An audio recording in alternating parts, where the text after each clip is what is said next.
Hi, Mookambika ക്ഷേത്രത്തിൽ പോകുമ്പോൾ ശ്രദ്ധിക്കേണ്ട 10 കാര്യങ്ങൾ എന്ന വീഡിയോ 2 വർഷം മുമ്പാണ് അപ്ലോഡ് ചെയ്തത്. 6.7 ലക്ഷത്തിലേറെ പേർ ഈ വീഡിയോ കണ്ടു കഴിഞ്ഞു.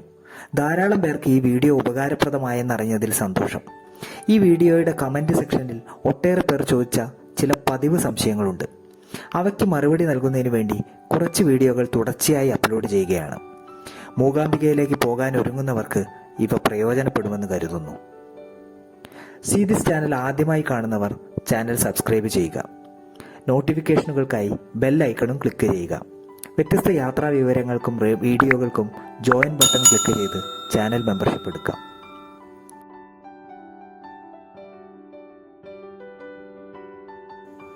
കൊല്ലൂർ മൂകാംബിക ക്ഷേത്രത്തിലെത്തുന്നവർക്കെല്ലാം ഉച്ചയ്ക്കും രാത്രിയും ഭക്ഷണം അന്നദാനമായി ലഭിക്കും.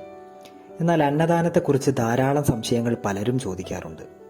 സംശയങ്ങൾ മാറ്റാൻ നമുക്ക് ഭക്ഷണശാലയിലേക്ക് തന്നെ പോകാം.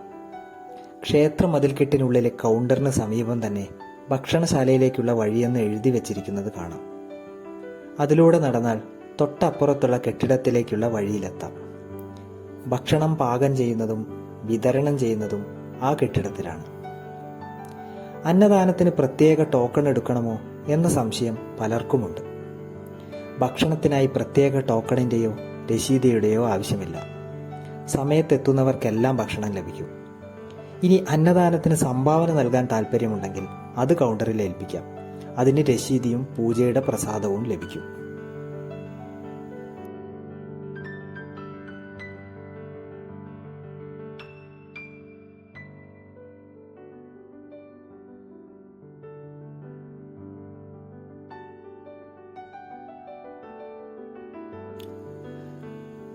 ഉച്ചയ്ക്ക് 12 മുതൽ 2:30 വരെയും രാത്രി 8 മുതൽ 9:30 വരെയുമാണ് മൂകാംബിക ക്ഷേത്രത്തിലെ അന്നദാനം. തിരക്കുള്ള സമയത്ത് ചിലപ്പോൾ ഒരുപാട് സമയം വരി നിൽക്കേണ്ടി വരാറുണ്ട്. തിരക്കില്ലെങ്കിൽ എളുപ്പത്തിൽ കയറിപ്പോകാം. കൗണ്ടറിൽ കഴുകി വെച്ച സ്റ്റീൽ പ്ലേറ്റ് എടുത്ത് ചോറും കറികളും വാങ്ങാം.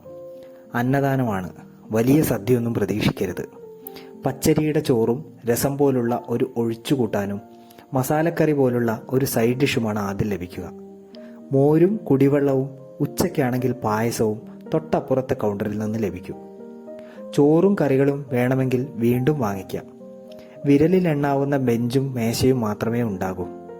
ബാക്കി എല്ലാവരും നിലത്തിരുന്നാണ് കഴിക്കുന്നത്. കഴിച്ചു കഴിഞ്ഞാൽ പ്ലേറ്റും ഗ്ലാസും കഴുകാനുള്ള ഭാഗത്ത് വെക്കണം.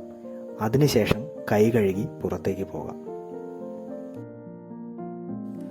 മൂകാംബിക ക്ഷേത്രത്തെക്കുറിച്ചുള്ള മറ്റൊരു പതിവ് സംശയത്തിനുള്ള മറുപടി അടുത്ത വീഡിയോയിൽ. വീഡിയോ ഇഷ്ടപ്പെട്ടാൽ ലൈക്ക് ചെയ്യുക, അഭിപ്രായം കമന്റ് ചെയ്യുക, കൂട്ടുകാർക്കായി ഷെയർ ചെയ്യുക. ജോയിൻ ബട്ടൺ ക്ലിക്ക് ചെയ്ത് മെമ്പർഷിപ്പ് എടുത്താൽ വ്യത്യസ്തമായ വിവരങ്ങളും വീഡിയോകളും ലഭിക്കും. നന്ദി.